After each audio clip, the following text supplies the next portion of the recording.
پاکستان تحریک انصاف کے سیکریٹری اطلاعات رؤف حسن کا کہنا ہے کہ پاکستان تحریک انصاف کسی ریاستی ادارے سے لڑنے نہیں جا رہی، سویلین بالادستی بامقابلہ اسٹیبلشمنٹ کے بیانیے کے ساتھ آئندہ انتخابات لڑنے کا فیصلہ نہیں کیا گیا۔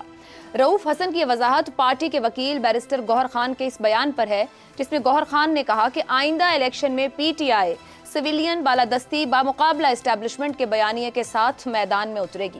رؤف حسن کے مطابق پی ٹی آئی جمہوری حدود، آئین، قانون اور سویلین آزادی کی حدود میں رہتے ہوئے جدوجہد پر یقین رکھتی ہے۔ پارٹی میں کئی لوگوں نے اس بیان کی وجہ سے پریشانی کا اظہار کیا ہے۔ پی ٹی آئی کے سینئر رہنما علی محمد خان نے بھی رؤف حسن کے بیان کی تائید کرتے ہوئے کہا کہ پی ٹی آئی کی کور کمیٹی نے اور نہ کسی بھی سطح پر قیادت نے ایسا کوئی فیصلہ کیا ہے کہ سویلین بالادستی بامقابلہ اسٹیبلشمنٹ کا بیانیہ اختیار کیا جائے گا۔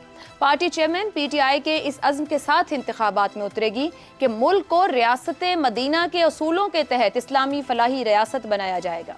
پی ٹی آئی کی قانونی ٹیم کی چیف الیکشن کمشنر سکندر سلطان راجہ سے آج ملاقات رہی۔ پی ٹی آئی وکلاء کے مطابق الیکشن کمیشن نے یقین دلایا ہے کہ بلے کا نشان پی ٹی آئی کا ہی ہوگا، کوئی چیئرمین مائنس نہیں ہوگا، جو چیئرمین پی ٹی آئی ہیں وہ رہیں گے۔ وکلاء نے الیکشن کمیشن سے انٹرا پارٹی انتخابات سے متعلق تحریری فیصلہ جاری کرنے کے مطالبے کے ساتھ ساتھ انتخابی مہم میں رکاوٹوں سے متعلق بھی آگاہ کیا۔ دوسری جانب صدر مملکت عارف الوی نے بنیادی حقوق اور ہموار سیاسی میدان کے حوالے سے تحریک انصاف کے خدشات پر غور کرنے کے لیے نگران وزیر اعظم انوار الحق کاکڑ کو آج خط لکھ دیا ہے۔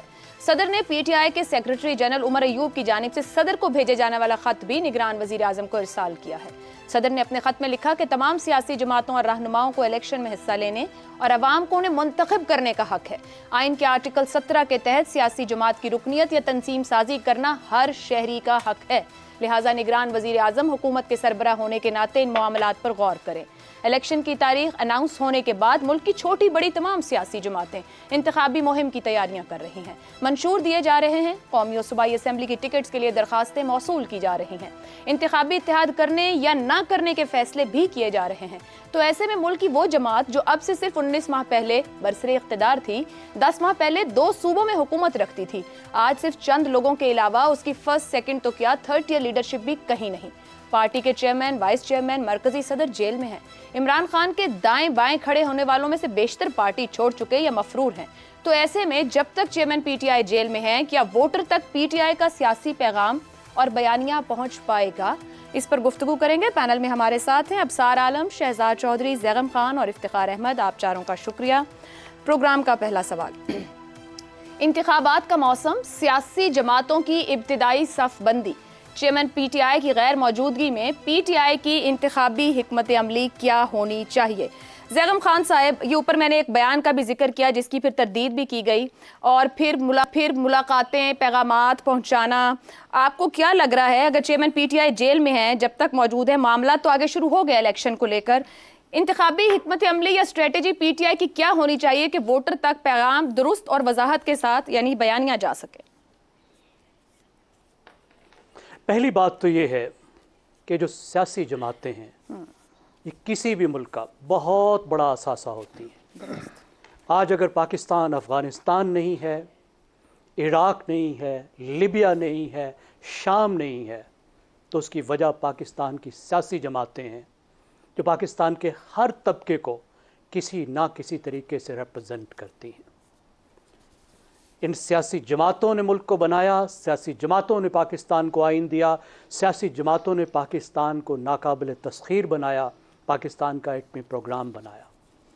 ان سیاسی جماعتوں نے بہت بڑی بڑی غلطیاں بھی کی ہیں، بہت بڑے بڑے بلنڈرز کیے ہیں، لیکن پاکستان ایک ایسا ملک ہے جس نے ان لیڈرز کو، ان سیاسی جماعتوں کو واپس مین سٹریم میں لایا ہے، اور وہ سیاسی جماعتیں جو ایک زمانے میں غداری کے الزامات سہتی رہی، پھر انہی سیاسی جماعتوں نے پاکستان کی خاطر بڑی بڑی قربانیاں بھی دیں۔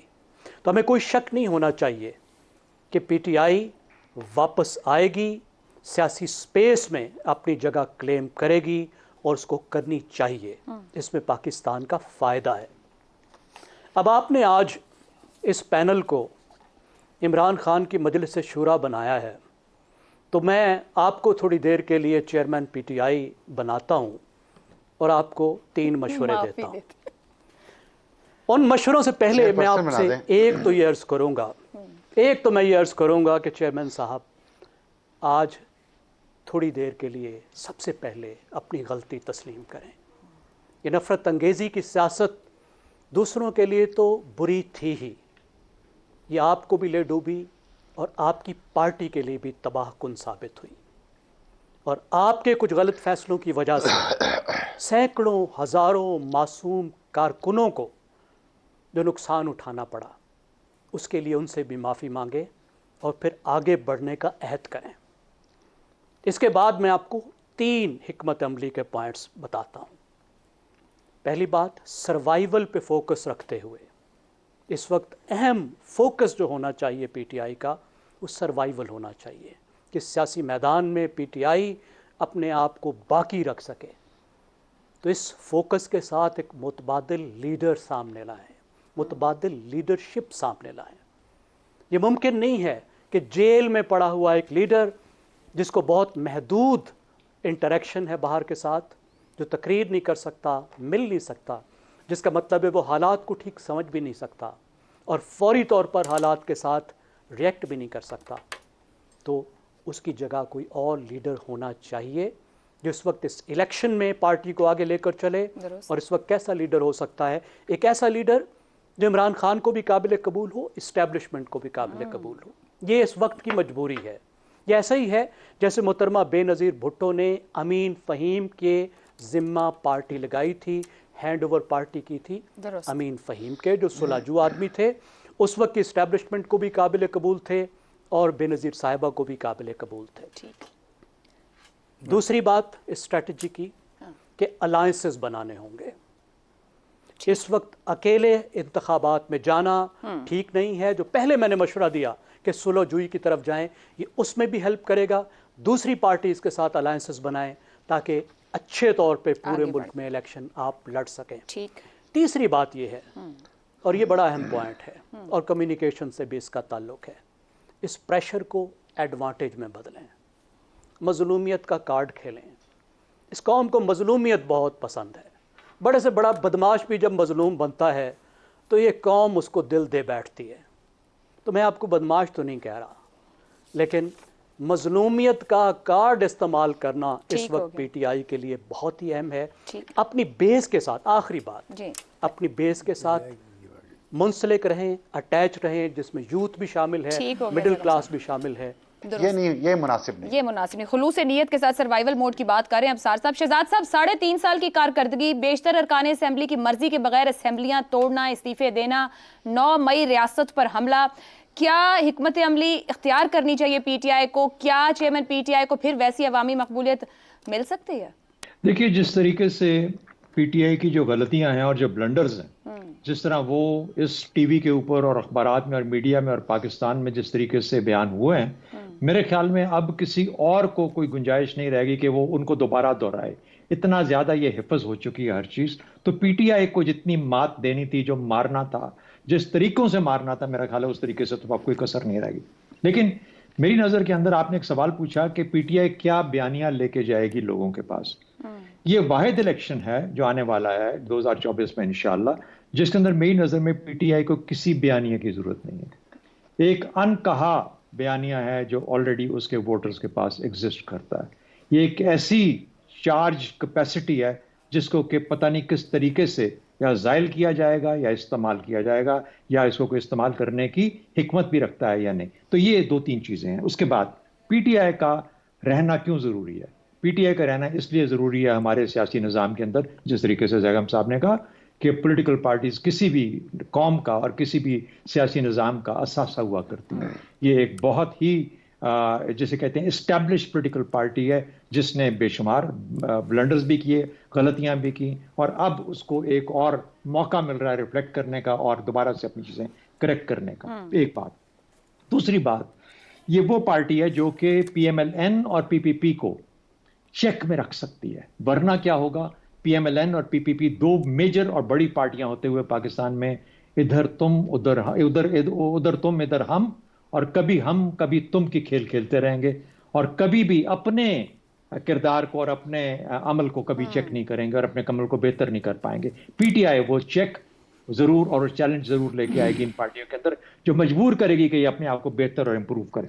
دوسری بات، یہ ایک نوجوانوں کی پارٹی ہے اور نوجوان کسی بھی قوم کا مستقبل اور اثاثہ ہوا کرتے ہیں۔ میرے خیال میں ان نوجوانوں کو اس سیاسی عمل کا حصہ بنائے رکھنا، اور چاہے وہ پی ٹی آئی کے تھرو ہو، باقی پارٹیز کنونشنل پارٹیز ہیں، روایتی پارٹیاں ہیں، لیکن ان لوگوں کے لیے، خاص طور پہ پی ٹی آئی کے لیے، ان لوگوں کو اس کا حصہ بنائے رکھنا بہت لازمی ہے۔ چیزیں کیا ہیں کرنے والی؟ نمبر 1، عمران خان صاحب مان لیں کہ ان کی مشکلات جلدی آسان نہیں ہونے والی، خلاصی نہیں ہوگی۔ یہ جو بار بار آتا ہے نا، عمران خان نکلے گا اور وہ الیکشن کو لیڈ کرے گا، نہیں کرے گا۔ مان لو اس چیز کو، پہلی بات یہ ہے نہیں کرے گا، اس کا مطلب ہے کوئی اور کرے گا، وہ آپ تو نہیں کریں گے۔ اور اگر آپ یہ ماننے کو تیار ہو جائیں تو پھر سب سے پہلے تفویض کر دیں یہ ذمہ داری ان لوگوں کو جو کہ اس وقت باہر ہیں، چاہے وہ حامد خان ہے، چاہے وہ شفقت محمود ہے، چاہے وہ اسد عمر ہے، چاہے وہ فواد چودھری ادھر سے ادھر جا رہا ہے، جو بھی ہے، لیکن جو بھی لوگ ہیں اس کے علاوہ، اور پھر میک شور کریں، یہ میک شور کریں، چھوڑ گئے تھے لیکن پتہ نہیں نہ چلتا وہ کدھر کدھر جا رہے ہیں۔ کبھی کپڑا ان کے منہ پہ ہر وقت ڈالا رہتا ہے نا، اس لیے یہ نہیں پتہ لگتا کہ وہ کدھر کو جا رہے ہیں۔